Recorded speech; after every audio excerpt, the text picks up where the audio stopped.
Let's talk about how you can disable iMessages on your iPad. Now, the process is relatively simple, but there are some nuances and things you should probably know about.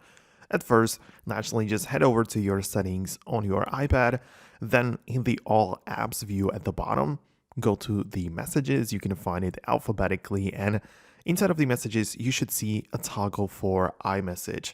So when you disable it like this, then iMessage is just going to be turned off on your iPad. So that is the first approach, and this applies only over the to the over the internet text messages, which is iMessage, the blue bubbles.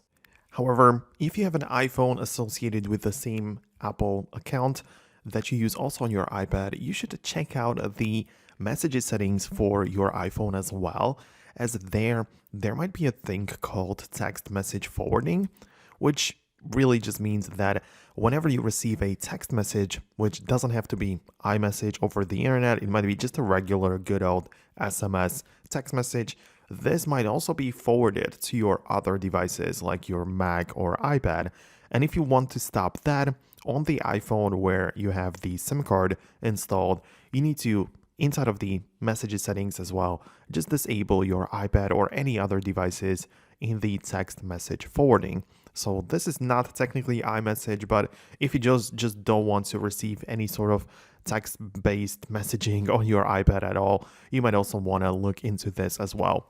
But that is basically going to be about it as well in this video. I hope you enjoyed this and found it helpful. For more content, don't hesitate with clicking the subscribe button below. But for now, that's it. Thanks a lot for watching, and I'll catch you in the next tutorial.